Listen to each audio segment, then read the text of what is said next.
neste momento, Deus, através desta emissora, leva até você mais um programa de fé, com mensagens, hinos e orações a seu favor.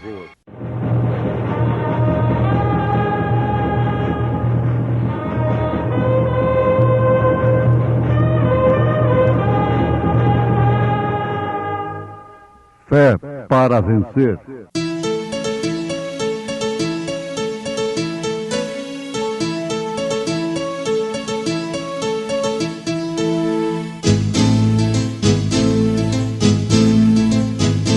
Mensageiro, Deus enviou o seu profeta, seu profeta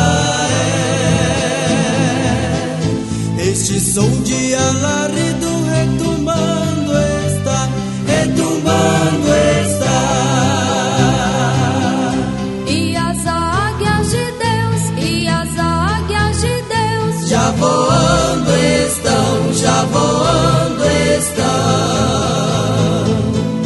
William Branham foi seu nome e Deus foi com ele. E a coluna de fogo sempre lhe seguiu. A palavra ele pregou, Com fidelidade. Disse Jesus: E conhecereis a verdade, e a verdade vos libertará.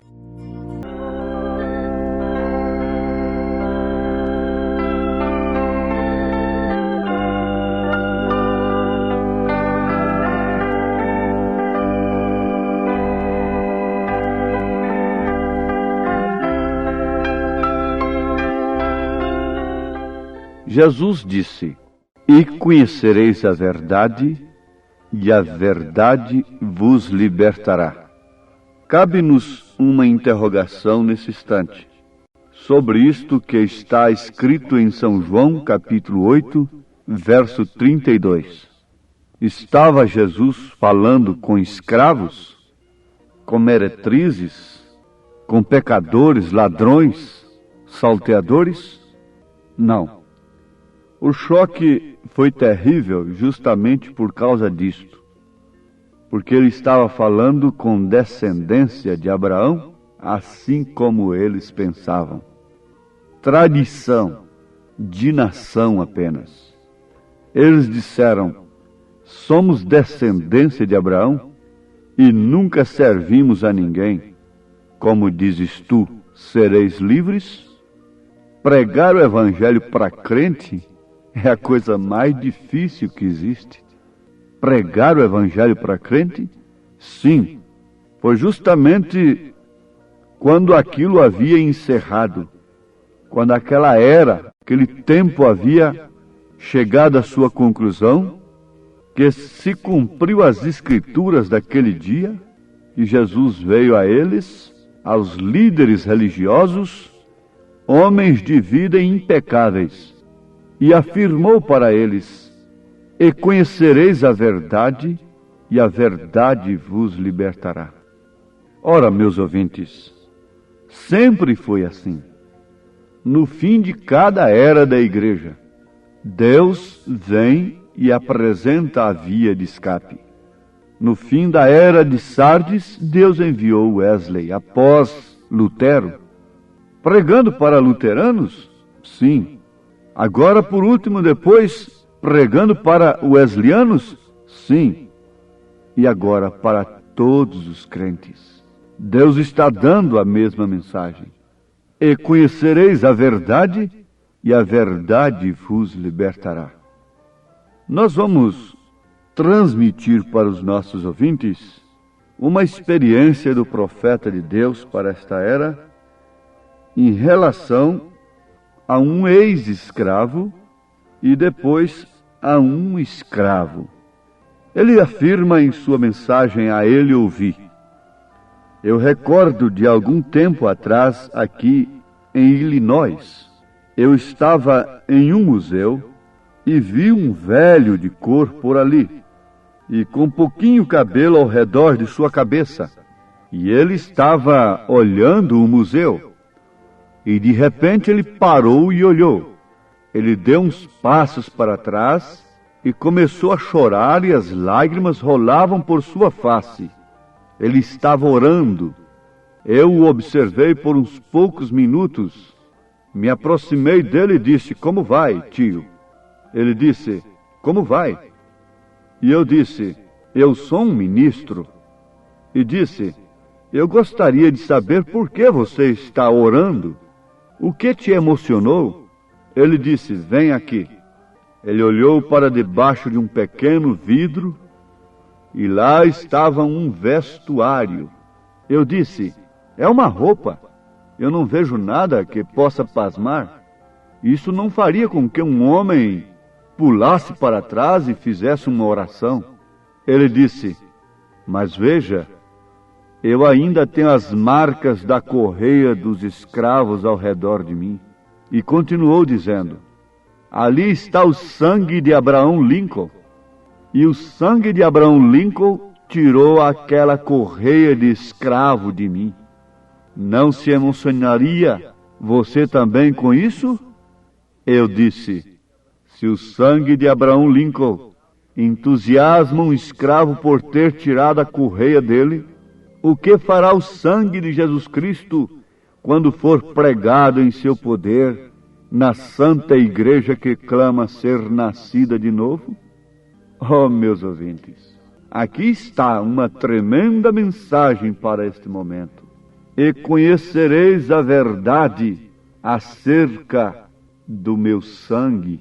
Em outras palavras, disse Jesus, aquele que não comer da minha carne, que não beber do meu sangue, que não souber dar valor no meu sangue, que não tiver fé no meu sangue, que não ingerir isto espiritualmente, não terá parte comigo. "E conhecereis a verdade, e a verdade vos libertará." Mas como nós podemos encontrar a igreja que clama ser a santa igreja e haver nascido de novo, escravizada?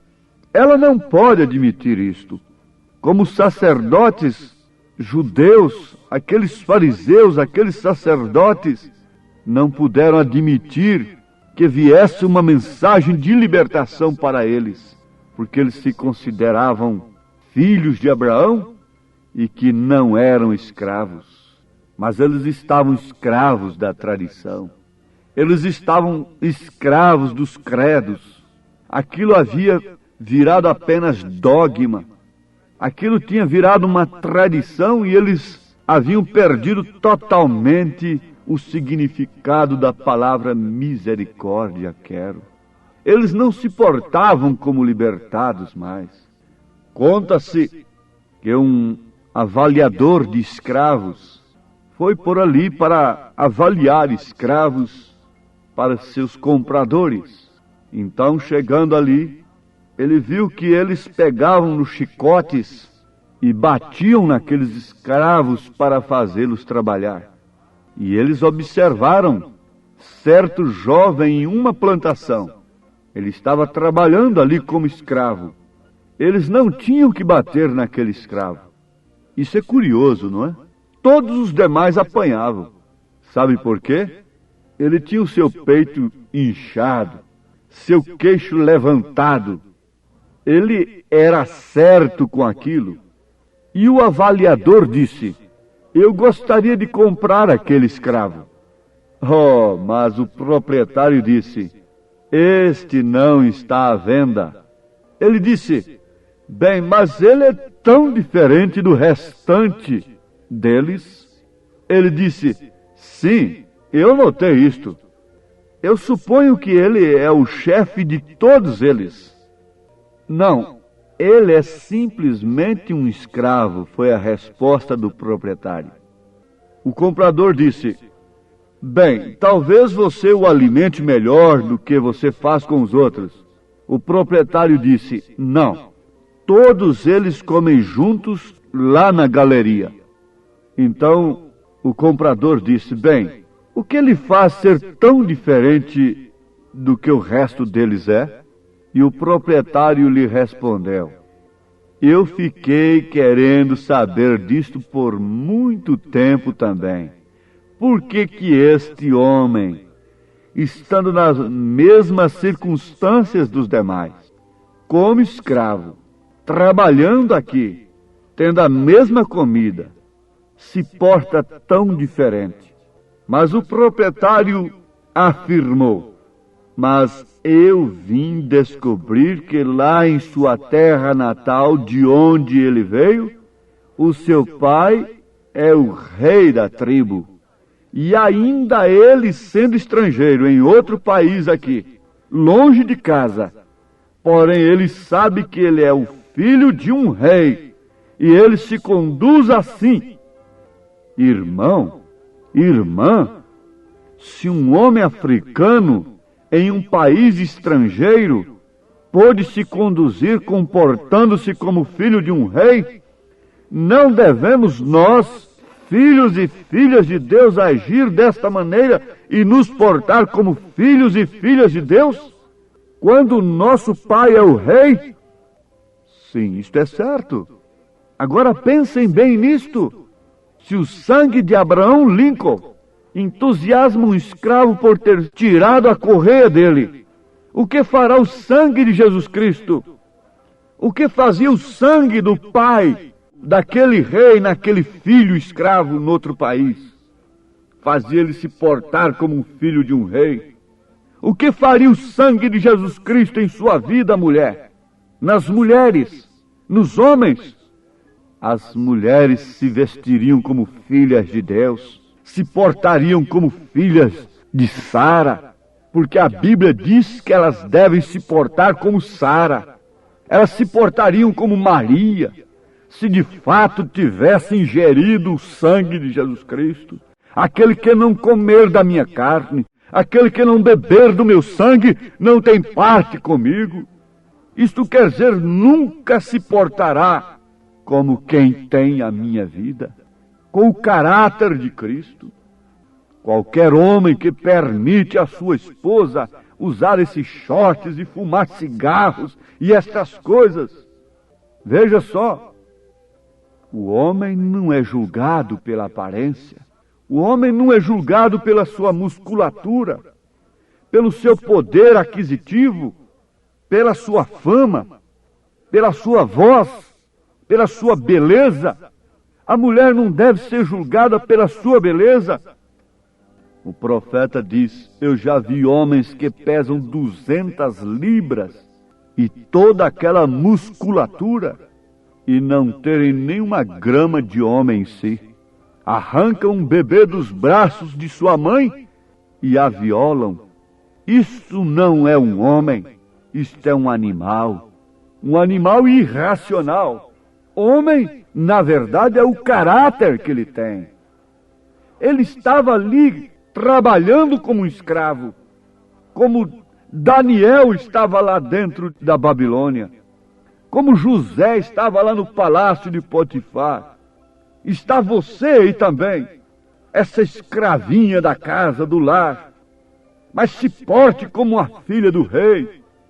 Ele estava ali sendo um escravo, na verdade, era um africano escravo num país estrangeiro, mas ele trabalhava de cabeça erguida e ele não deixava nenhum tempo para o seu proprietário lhe dar uma chicotada, porque não lhe dava motivo para isto. Isto era caráter do filho de rei. Homem é o caráter, e caráter é aquilo que você é, não o que os outros pensam, não o que você parece ser. Não é beleza exterior, não é aparência, não é palavreado bonito, não é vocabulário difícil, isso não é caráter. Nunca houve um homem como Jesus Cristo. Mas a Bíblia diz: nenhuma beleza havíamos para que o desejássemos. Talvez fosse ali um sujeito de ombros inclinados ou algo assim. Todos nós escondemos nossa face dele, profetizou Isaías. Mas na verdade, ele estava ali manifestando o caráter do Pai, o caráter de Deus manifestado através do Filho. E quem pode dizer que é filho de Deus sem que antes possa manifestar o caráter de Deus, manifestar o caráter de Cristo, manifestar o caráter do Pai? Aquele pequeno escravo, aquele moço escravo manifestava o caráter de seu pai. Sou um filho do rei. Portanto, não julgue os homens pelo que eles possam fazer, pelos seus músculos, pelos seus poderes, mas pela marca dos joelhos em suas calças, onde ele estava orando, diz o profeta. Você não escolha um rapagão bonito para ser seu marido, porque enquanto você está escolhendo aquele rapagão bonito, há centenas e centenas de olhos nele. Escolha um homem que tenha caráter, um homem que tenha marca nos joelhos, marca de oração, diz o profeta.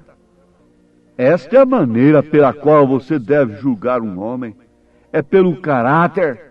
Oh, como o Espírito Santo deve corar os nossos rostos diante do Pai nesta hora, quando vemos que os seus servos estão se enredando aos poucos, se enredando como aquela pessoa que vai entrando num rio e vai entrando como que atraída pelas águas, e de repente é tarde demais, se encontra fora da praia, fora do alcance de salvamento. Tenho visto experiências, conhecido, sabido de experiências como estas. Aquelas duas meninas que foram andando no rio e foram entrando e gostando da água, de repente pisaram ali numa banca de areia falsa e lá se foram. Uma morreu afogada, porque vai se enredando com a areia movediça, pisando, se firmando, andando em coisas falsas, em atrações humanas, em aparências humanas. Não se busca caráter em primeiro lugar, se busca aparência, é reputação. Com poucas conversas pode-se conversar as pessoas. Propagandas mentirosas, propagandas baseadas em mulheres desnudas, mentirosas, propagandas de coisas que estão matando o povo, e o povo vai em tudo quanto é propaganda, e eles dizem a propaganda é a arma do comércio, e assim vai indo, e a propaganda é a arma da religião, e a propaganda é a arma disto, e a propaganda é a arma daquilo, mas não há caráter, não há fundamento. Nunca, nunca, nunca, absolutamente nunca se precisou de olhar o caráter antes, como está se precisando nesta era. Porque o que é caráter?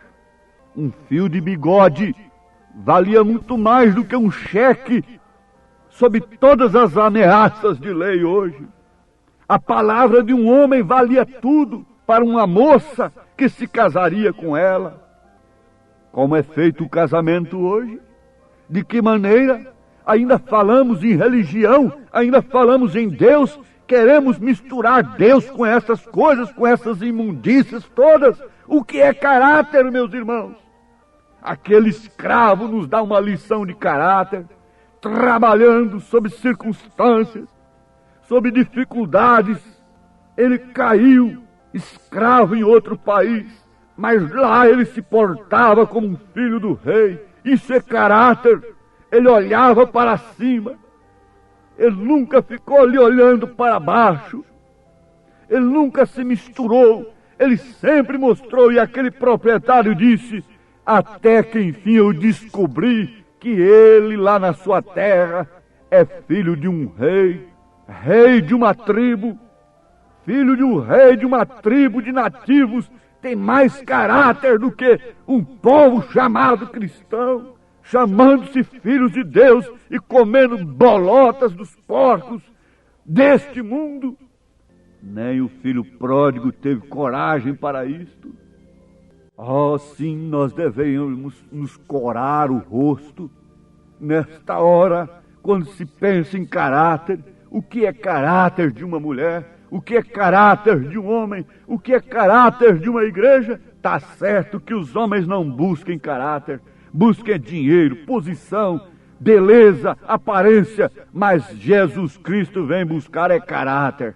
Para isso ele deu o seu caráter para a sua noiva. Ele só se casará com aquela escolhida onde habita nela, está formada nela através do sofrimento e da angústia o seu caráter. Você é uma delas, você é um deles, em nome de Jesus Cristo. Seja abençoado, abençoada com o caráter divino, com o caráter de Jesus Cristo, com o caráter do noivo, em nome do Senhor Jesus Cristo. Amém.